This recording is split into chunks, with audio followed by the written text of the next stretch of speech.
అందరికీ నమస్కారం అండి. మనము సంధివాతములో మోకాళ్ళ నొప్పుల గురించి మాట్లాడుకుంటున్నాం. అంటే మోకాళ్ళ నొప్పులు చాలా కండిషన్స్లో వస్తాయి, సంధివాతం కూడా ఒకటి వాటిలో. అట్లా అయితే మనము ఇప్పుడు సంధిగత వాతంలో ఆయుర్వేదం ఏమేమి లక్షణాలు చెప్పిందో అది చూద్దాం. ఈ లక్షణాలు ఉంటే అది సంధివాతం కింద మీరు అనుకోవాలి. That is osteo arthritis. ఇప్పుడు సోకాళ్ళు మనం అందరం మోకాళ్ళ నొప్పులు, దేనికైతే కార్ట్లేజ్ పాడైపోయింది అని సర్జరీస్ అవి నీ రీప్లేస్మెంట్ సర్జరీ చేయించుకుంటున్నామో ఆ సంధిగత వాతం గురించి ఆయుర్వేదంలో చెప్పిన లక్షణాలని నేను సంస్కృత శ్లోకం చెప్తాను, దాని మీనింగ్ కూడా చెప్తాను. ఇది మనకు అందరికీ తెలియాలి, ఎందుకంటే మన భాషని మనం వదిలేసి చాలా దూరం వెళ్ళిపోయాము. మన భాషతోటే మన సంస్కృతి, మన సంస్కారము, మన సంప్రదాయాలు అన్నీ కూడా దాంతో పెనవేసుకొని పోయి ఉన్నాయి. కాబట్టి మనం భాష వదిలేసినప్పుడు మన ఆచార వ్యవహారాలన్నీ కూడా పోతాయి. చిన్న చిన్నగా మన భాషను మళ్ళీ మనం తిరిగి తెచ్చుకుందాము. ఆ ప్రయత్నంలోనే నేను మీకు సంస్కృత శ్లోకాన్ని ఎక్స్ప్లెయిన్ చేయడానికి చెప్తున్నాను. కొంచెం ఓపికగా సంస్కృత శ్లోకం వినండి. ఓకే. వాతపూర్ణ ధృతిస్పర్శ శోధ సంధిగతే అనిలే ప్రసారణ ఆకుంచనయో ప్రవృత్తిశ్చ సవేదనాః.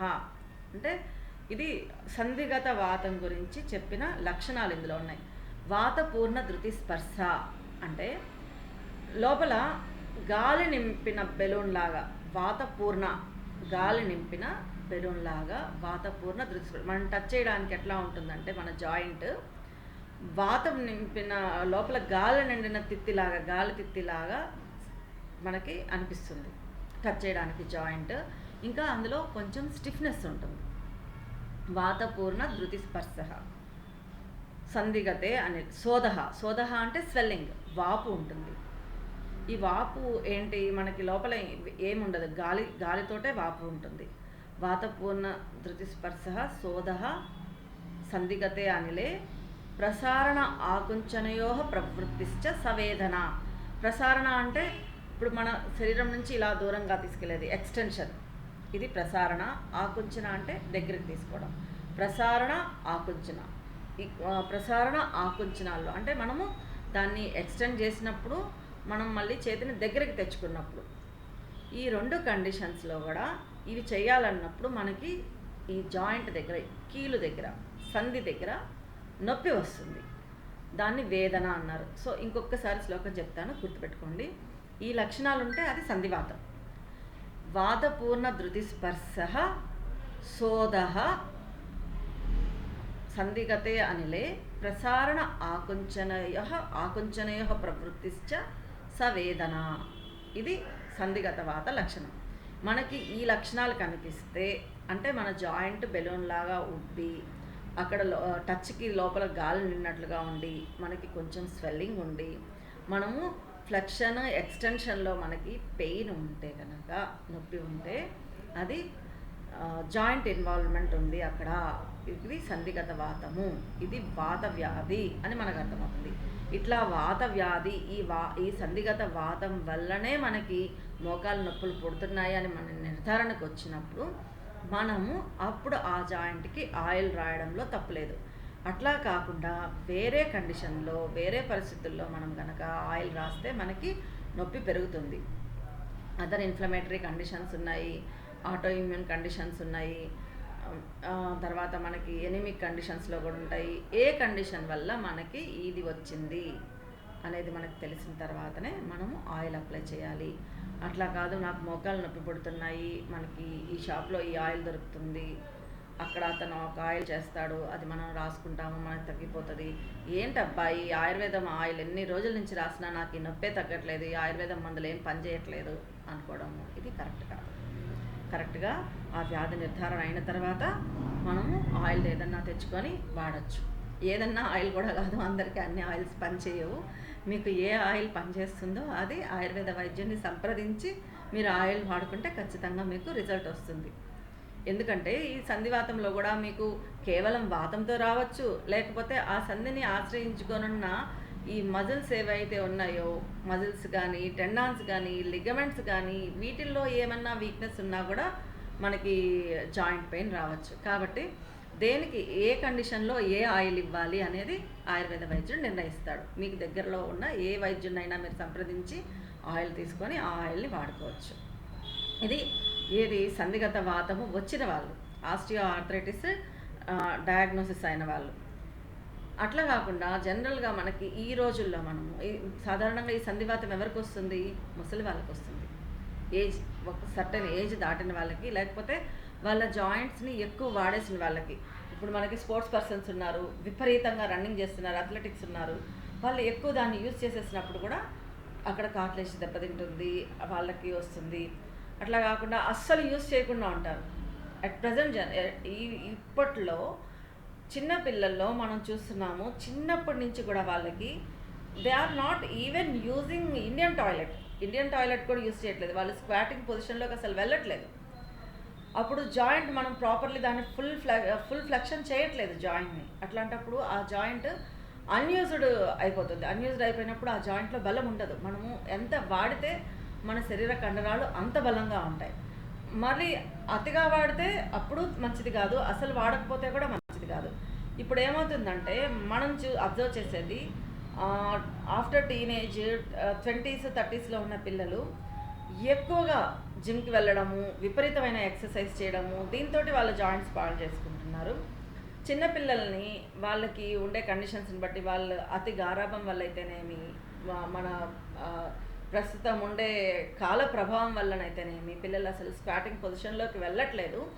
అండ్ ఏసీల్లో కూర్చోవడము, స్టూల్స్ మీదే కూర్చోవడము, కనీసం కింద కూర్చొని 4 మెతుకులు అన్నం తినే పరిస్థితుల్లో లేరు పిల్లలు. పద్మాసనం వేసుకొని లేసే పరిస్థితుల్లో లేరు. వీళ్ళకు కూడా అన్యూజ్డ్ సరిగా వాడకపోవడం వల్ల చిన్న వయసులోనే మోకాలు నొప్పులు వస్తున్నాయి. అయితే వీళ్ళకి మనం ఏం చేయాలి, ఈ ఎక్కువ అతిగా ఉపయోగించిన వాళ్ళకి ఏం చేయాలనే విషయాలు కూడా మనం క్షుణ్ణంగా తెలుసుకుందాము. అతి సర్వత్రా వర్జయేత్. అతి ఎప్పుడు ఏ విషయంలో కూడా సర్వత్రా అన్ని విధాలుగా మంచిది కాదు.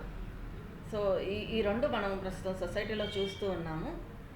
సరే, మనం మళ్ళీ మన టాపిక్ వచ్చేద్దాము. ఇప్పుడు ఈ సంధివాతంలో మనం ఆయిల్ అప్లై చేయొచ్చు.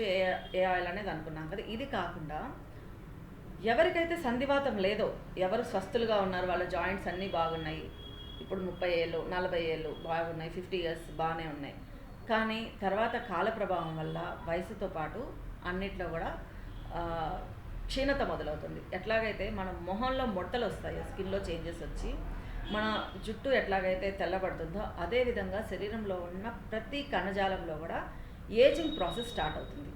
అట్లాంటప్పుడు ఆ ఏజింగ్ ప్రాసెస్ తొందరగా రాకుండా ఉండాలి అంటే మనం ప్రివెంటివ్ ఆస్పెక్ట్లో రోజు కూడా శరీరానికి అభ్యంగం చేసుకోవాలి. అభ్యంగం అంటే నూనె రాసుకోవాలి.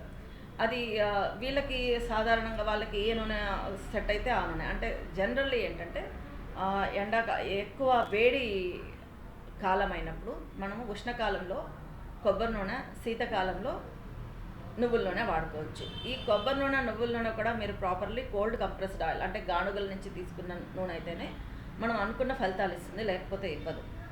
ఈ అభ్యంగం అనేది ఒక ఆదివారము, సోమవారము వదిలిపెట్టేసి మిగతా రోజుల్లో అభ్యంగం చేసుకోవచ్చు.